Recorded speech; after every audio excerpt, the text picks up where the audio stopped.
We should thank the British for uniting India. After all, before the British Raj, India was full of bandits who called themselves kings, and then the Englishmen came and taught us the way of life. That's the explanation the British have for colonialism, and you'll be surprised that many Indians believe that this is true. Some days back, Saif Ali Khan said this. People say that this is history and this is how it is. I don't think this is history. I don't think there was a concept of India till perhaps the British gave it one. I was shocked. This has nothing to do with religion, and this is not a personal attack on Saif. But this has revealed an even bigger problem that maybe even you suffer from. Historic amnesia. Historic amnesia is conveniently forgetting certain parts of history to justify your beliefs. क्या फर्क पड़ता है? British नहीं थे तो India कहाँ great था? क्या फर्क पड़ता है? ब्रिटिश की वजह से अंग्रेजी तो आती है. क्या फर्क पड़ता है? It's been 70 years. Come on, now move on. Saying that the British developed the concept of India is like saying that the earth was created 20 years ago. No, your scale is wrong. Your measurement is flawed. And today, in the next 3 minutes, I want to prove it to you. The British thought it should be. Number 1. How to make a nation. It's simple. You just need 4 ingredients. A land that doesn't have another ruler, a government, the people, and recognition. This is the Maurya Empire, this is the Mughal Empire, and this is the Maratha Empire. Just look at these maps. Can't you see today's India over here? ये जो 4 points हैं, ये जो parameters माने जाते हैं एक country के लिए, इसमें से कौन सा point नहीं था इंडिया के पास? They obviously had land, government, people. They traded with the outside world, went on wars, and charged taxes. In fact, the Mauryas had introduced a common currency across their empire around 2,300 years ago. India before the British was no different than medieval Europe with constantly changing borders. Number 2. Your borders can change, but the nation remains, like Germany. Germany's map has changed drastically in the last century. Today's political map of Germany is only 30 years old, and yet the concept of Germany is hundreds of years old. 4th July 1776. It's America's Independence Day. But did you know how America looked in 1776? It was just 13 colonies in the east. This is America, and this is also America. Because borders are constantly changing, but a nation is not a place. It's not a border on a map. It's the common history.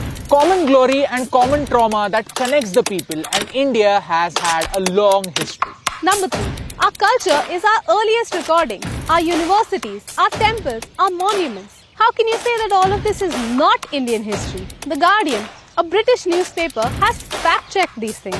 Our earlier scriptures, Vedas, have defined Bharat as the land between Himalayas and the sea. Ramayana mentions Bharatvarsh, Mahabharata mentions Bharat. 200 million years ago, the Himalayas were formed because the Indian plate collided with Asia. The British weren't the saviors. They destroyed India part by part.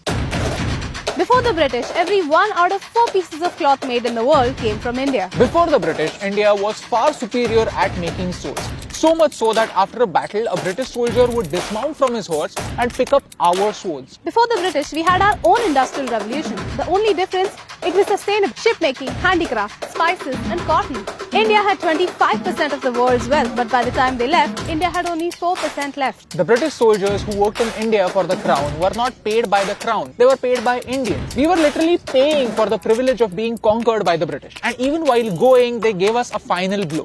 They started the Hindu-Muslim narrative. They appointed this guy, a person who has never been to India, to decide the most important line of India. All of our conflict today is because of how less the British cared. What can I say? Thank you. Shall.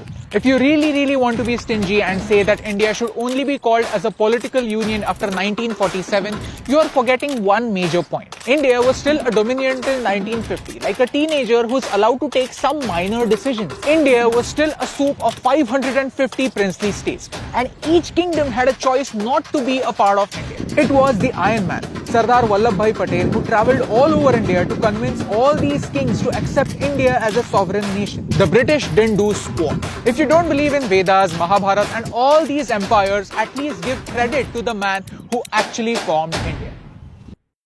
Look, the British came to India to make profit, and that's what they did. This video is not made to tell you how cruel they were, because that's their history, their problem and their conscience of how to deal with it. But please, as an Indian, don't think that they have united us. Kingdoms have come and gone, but the concept of India has always been there. I've been to Germany, and their attitude about their past is so refreshing. They are proud people, they accept that they've made mistakes and make sure that they are never repeated. And that's the Kyoto historic amnesia, accepting that we have a long history and learning from it.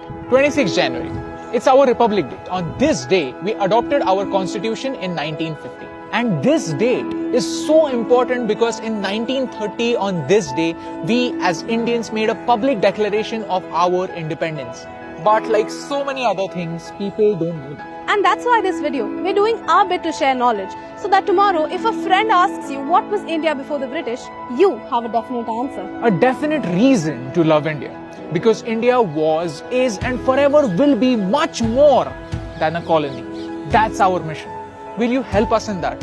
I'm glad that this video reached you.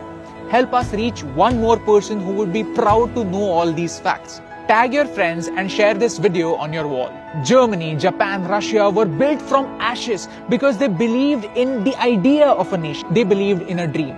Imagine if 1.3 billion people start believing in the dream called India.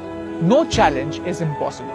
क्योंकि एक एक करने से क्या फर्क पड़ता है, लेकिन एक एक के करने से बहुत फर्क पड़ता है और इन दोनों लाइंस में सिर्फ एक का फर्क है. And that's the reason why फर्क पड़ता है.